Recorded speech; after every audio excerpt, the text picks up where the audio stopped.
So I want to talk a little bit about the macros as well. I don't know how much you've been paying attention to it, but yesterday seemed like an interesting day, even the day before, talking about the XRP judgment, Judge rules sales of XRP are not an investment contract. I think that was to the public.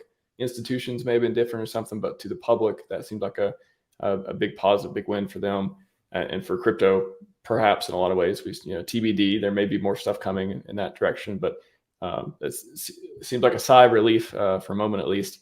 The Bitcoin spot ETF in Europe, apparently that's launching this month, seems very fast. Seems like the Europeans have noticed that highest appreciating asset class in the world. They want to be a part of that sooner rather than later, even sooner than us, it sounds like.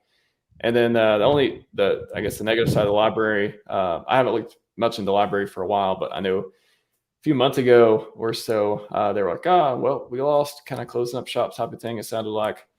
And then maybe this is like another, some kind of judge did something else and provides, or didn't provide a lot of clarity. So that wasn't such a win. But then our Celsius guy, didn't Do Kwon get arrested the other day too or something? They're like bagging these guys who were part of the things that seemed to be back for crypto. I feel like Do Kwon was the other day. Yeah, I mean, last I heard, I think they said he was hiding out in Singapore or something. I don't know. I've been so busy programming. I've been doing like 16-hour days. Hexcat. I've got a different project that I'm really focusing on right now that I really won't go into any details right now, but just between that and Hex Scout, it's been just eating up my time. I haven't even been able to get on Twitter to see any updates other than really what Richard Hart has tweeted out. I just go on there to hear what he has to say, see if there's any updates, retweet, and then kind of interact with the community between my 16-hour work days. I'm just exhausted. I hear you, man. I hear you. Yeah, I've been trying to stay less on Twitter too, and just kind of, like you said, Richard tweets something. I've only turned on notifications for when Richard tweets, and I haven't turned them on. I've turned off the app notifications on my phone, but I still get them in my feed of notifications. So it's not this. I like the quote from Naval: "Notifications are just alarm clocks someone else is setting for you." Yeah. I'm like, I took that to heart. I'm like, yeah, I turn off most notifications on my phone, but when I choose to go look at the feed of what's going on, it's there and available. So another thing that was happening too was I saw somebody post a chart about this. Discount was evaporating, in the words of Scotty does know. And that was, I remember when it seems like it was just yesterday, it was at 40%. And we were talking about that. And we were like, oh my gosh, 40% went down to 44%. And now 25% in just a month or so, which was very interesting.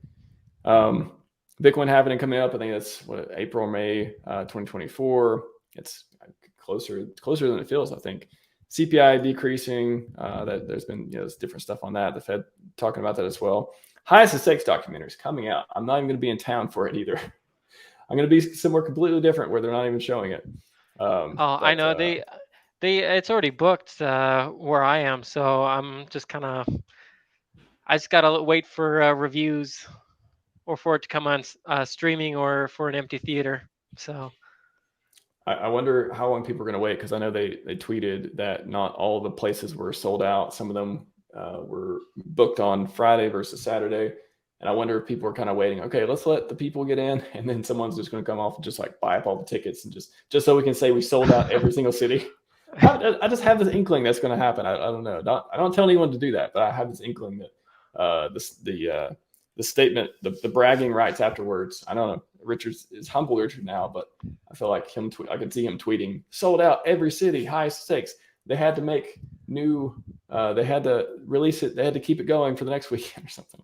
So I kind of feel like it's the perfect storm, right? So XRP sentiment for crypto across the board is kind of positive, right? Because didn't they say like XRP is not considered a security, right? So people are getting a little bit more confident. Bitcoin halving is coming up. The highest of stakes is coming out next month. Hex Scout, which again is an excellent hex onboarding tool, hopefully coming out here in the next week or two. Um, you know, I think you had KG on here, but doesn't internet Internet money. yeah, internet money, don't they burn hex as well as part of their swaps? I think so. That sounds like one of the tokenomics. Yeah.